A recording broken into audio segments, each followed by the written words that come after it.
Yes, good morning Sudarshan sir. जी सर। Sir ये जो ज्योग्राफी की शुरुआत की जो एनसीईआरटी की 11 की दो किताबें मैं देख रहा हूँ, एक फिजिकल ज्योग्राफी है, एक कुछ इंडिया फिजिकल एनवायरनमेंट है। तो मतलब कहाँ से शुरू करें और उसके कौन से चैप्टर ज़्यादा काम के कॉम्पिटिटिव एग्जाम के लिए हमें बताएं सर। तो ये यूपीएससी जब हम एग्ज़ाम की तैयारी करते हैं, स्टेट पीसीएस में भी काम आती हैं, तो सर ज्योग्राफी की ये सबसे अच्छी किताबें हम मानते हैं। जो सरकारी एग्ज़ाम है तो सरकारी मसाला हमें पढ़ना चाहिए। इसमें आगे बढ़ने से पहले बस मैं एक चीज़ ये बताऊंगा कि सर पहले क्लास 6 की एनसीईआरटी एक बार ज़रूर पढ़ लेना। उसमें एक दो चैप्टर जो एक लैटिट्यूड लॉन्गिट्यूड वाला है और एक मोशंस ऑफ द अर्थ वाला है, वो सेकंड थर्ड में आपको मिल जाएगा। उसके बाद आपको सीधा यहाँ आना है। अब इसमें ये करना है कि जैसे एनसीईआरटी में ध्यान रखना, दो हैं क्लास 11 में, एक नहीं है, दो एनसीईआरटी। अभी मैं फिजिकल ज्योग्राफी के बारे में बात कर रहा हूँ, स्पेशली ये। इसमें हम लोग ज्योग्राफी की वो वाली बात कर रहे होते हैं जिसमें एक्चुअल में जो कॉन्सेप्ट्स होते हैं ज्योग्राफी के फंडामेंटल, वो। अब मैं क्विकली आता हूँ इसके इंडेक्स में, जो आपको चेक कर लेना है कि भाई मुझे इसमें से क्या क्या चीज़ आती है। सबसे पहले हम लोग कई बार से स्टार्ट कर देते हैं ज्योग्राफी एज अ डिसेबल पढ़ने के लिए, लेकिन मेरे हिसाब से एज अ लर्नर अभी इस पर नहीं जाना चाहिए बिल्कुल, क्योंकि कई बार ऐसा होता है कि कोई चैप्टर एकदम इतना बोरिंग होता है और शायद काम का भी कम होता है, तो फिर सब्जेक्ट से ही मन उठ जाता है। तो मत करो ये। यदि आप लोग थोड़े टीचर से थोड़ा बहुत समझ पा रहे हो या सिक्स्थ की थोड़ी सी चीज़ें समझ ली आपने, तो generally learners origin and evolution of the earth से शुरू करते हैं सर पर इसके साथ भी प्रॉब्लम ये है कि ये वो चैप्टर है ज्योग्राफी का जिसको हमने कभी देखा ही नहीं। अर्थ कैसे आई, ओरिजिन कैसे हो, तो अब कभी देखा ही नहीं। अब मैं आपसे कोविड के बारे में पूछूं किसी से भी तो बहुत अच्छे से एक्सप्लेन कर सकते हैं, हमारे सामने सब चीज़ घटना घटित हुई। ये सब पुरानी बातें हो रही। तो मेरा मतलब है जो अभी इस समय देख सकते हो, ज्वालामुखी देख सकते हो, पर्वत देख सकते हो, तो पहले उन चीज़ों को पढ़ो। तो सबसे पहला जो चैप्टर पढ़ना चाहिए मेरी नज़रों में, interior of the earth. Start with the third chapter. तीसरे चैप्टर से अपनी पढ़ाई शुरू करो। ये तुम्हें मन करे तो तुम लास्ट में सेकंड चैप्टर पढ़ना। अभी पहले इंटीरियर ऑफ द अर्थ पढ़ो। इसमें वॉल्केनो वाला चैप्टर फोर्थ के, मतलब फोर्थ वाला जो ओशन एंड कॉन्टिनेंट्स है, इसको पूरा पढ़ना है। ये दो chapter one of the most important chapter है लिथोस्फीयर ठीक करना है। तो बस ध्यान रखना, थर्ड चैप्टर में वॉल्केनो वाला चैप्टर में टॉपिक मिलेगा, उसको फोर्थ वाला पढ़ने के बाद पढ़ना है आपको वॉल्केनो। तो मैं बता देता हूँ, वॉल्केनो फोर्थ के बाद आएगा, ठीक है, जो कि वॉल्केनो किस में, थर्ड वाले में। आगे बढ़ेंगे हम लोग लैंड फॉर्म्स। लैंड फॉर्म्स भी एक ऐसा टॉपिक है जो स्टेट पीसीएस में थोड़ा ज़्यादा काम का है। तो जो कुछ बच्चे लगे आपको कि बाद में पढ़ लूँगा, तो वो भी कोई दिक्कत नहीं, तुम बाद में भी पढ़ सकते हो, लेकिन इसको थोड़ा सा लिस्टिंग बनानी पड़ेगी। इसमें शॉर्ट नोट्स बहुत ज़रूरी है बनाना इसके, लैंड फॉर्म्स वाले के। लेकिन यूपीएससी के दृष्टिकोण से थोड़े से बेस्ड ऑन द पीवाईक्यूज थोड़े से कम काम के हैं, कम आता लेकिन हाँ, इसमें रिसेंटली एक दो जो प्रोसेस हैं वो पूछने लगे हैं। तो मैं ये नहीं कह रहा हूँ इनको छोड़ना है, बिल्कुल छोड़ना कुछ नहीं है, चैप्टर काम के हैं, लेकिन थोड़ा सा आपको पहले थर्ड फोर्थ पे ज़्यादा फोकस करना है। Now coming to the fourth unit, that is climate. इस बार भी प्रूफ कर दिया कि कई बार यदि व्यक्ति बैठ के क्वेश्चन बनाने का मूड हो तो एक ही चैप्टर से दो तीन क्वेश्चन एक साथ निकाल सकते हैं।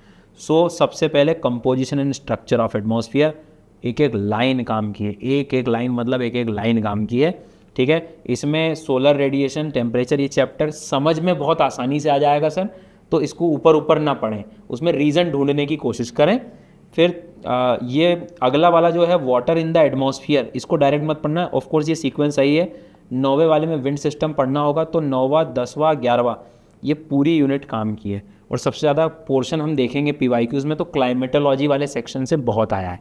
तो इंस्टेड ऑफ, यदि हम लोग बात करें इसमें फॉर एग्जांपल ये वाला जो पोर्शन है कंपोजिशन स्ट्रक्चर, इसको करना है, इसको करना है, ये सब चारों को अपने को करना है। लेकिन यदि मैं इसके पहले वाले की बात करूं तो यूनिट 2 और यूनिट 4 में से यूनिट 4 कंपेरेटिवली जो है वो ज़्यादा काम की है।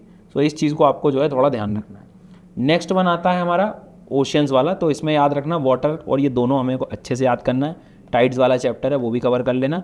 और फिर ये इन्वायरमेंट जब पढ़ो तब ये वाला एक बार पढ़ना है। तो 3 सेक्शन है, क्लाइमेटोलॉजी, वाटर और लैंड। उसमें क्लाइमेटोलॉजी ज़्यादा काम का है, फिर वाटर और फिर लैंड दोनों को पढ़ सकते हो। लास्ट में जब इन्वायरमेंट पढ़ो तो ये पढ़ लेना इस तरह।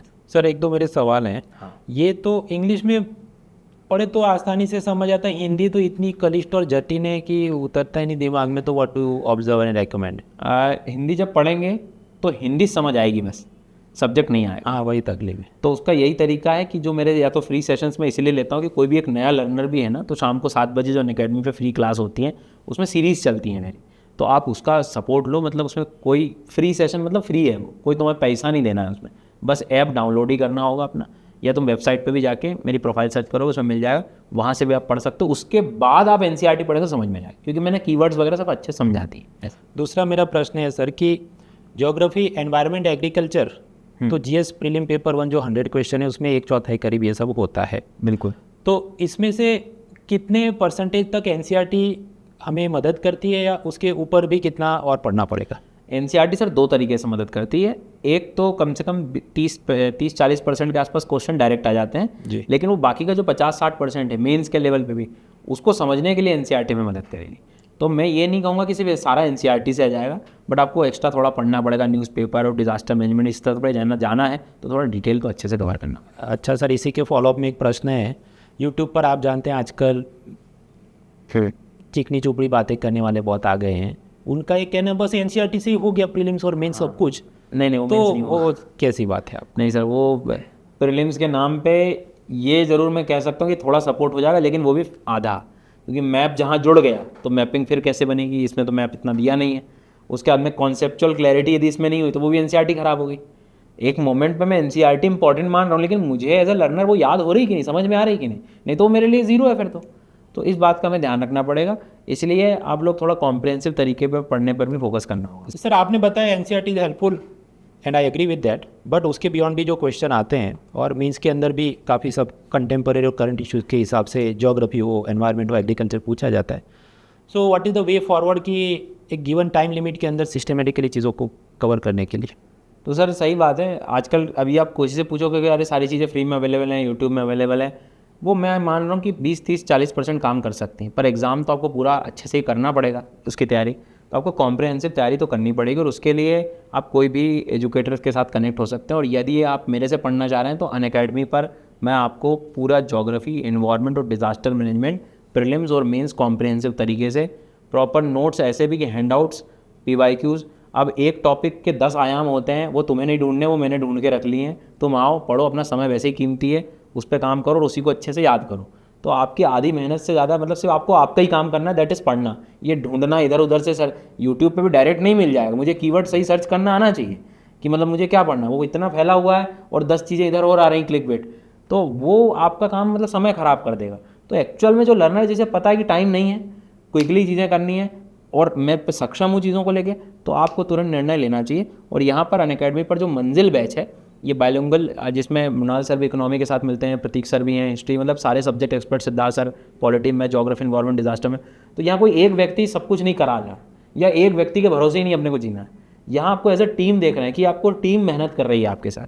तो ये चीज़ आपको थोड़ा सा जो है ध्यान रखना पड़ेगा।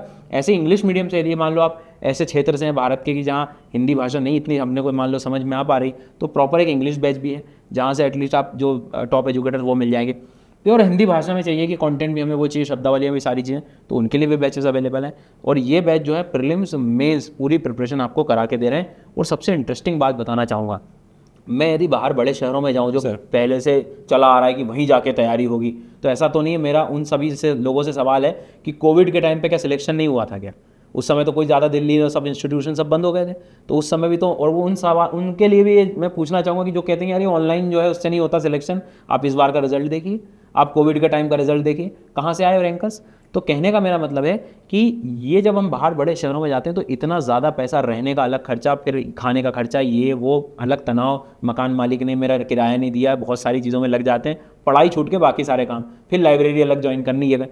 घर बैठो शांति से, एक कमरा बनाओ, घर में ज़्यादा दिक्कत है तो अपने शहर में एक छोटा रूम अलग से ले लो, इंटरनेट लगाओ, और ये प्राइस आपको 15 महीने के लिए मिल रहा, पूरा सिलेबस। अब 15 महीने हमने क्यों लिया, ये नहीं कि हम यहाँ आपको जो है आपको ज़्यादा महीना दिखाना चाहते, भाई तैयारी में समय लगता है, 150 घंटे 200 घंटे एक सब्जेक्ट में जब हम देंगे तब तो उसकी डेप्थ को समझेंगे। तो इस सब्सक्रिप्शन प्राइस पे आप सब्सक्रिप्शन ले सकते हैं। और इंडिया के सबसे बेस्ट एजुकेटर जिनका दशकों का अनुभव है, मतलब लंबे समय से पढ़ा रहे हैं, सब्जेक्ट को बहुत करीब से जिन्होंने देखा है, वो ऑब्जर्व किया है, वो आपको मजबूर करेंगे कि सब कुछ पढ़ो। ये मृणाल सर हमारे सामने इसका उदाहरण है। तो डेफिनेटली आप ये सब्सक्रिप्शन की ओर बढ़ें और अपनी प्रिपरेशन को एक नेक्स्ट लेवल पर ले जाए। जी सर। और मित्रों, ये तो हमने एक किताब देखी फिजिकल ज्योग्राफी, इसके अलावा एक और भी क्लास 11 की एनसीईआरटी जो आती है, इंडिया फिजिकल एनवायरनमेंट, इसके बारे में भी हम बात करेंगे but in the next video. तो चैनल को भी लाइक शेयर सब्सक्राइब जरूर करें और जल्दी से आप बैच ज्वाइन करें ताकि आपको सिस्टमेटिकली 2025 की तैयारी हो। Let's crack it.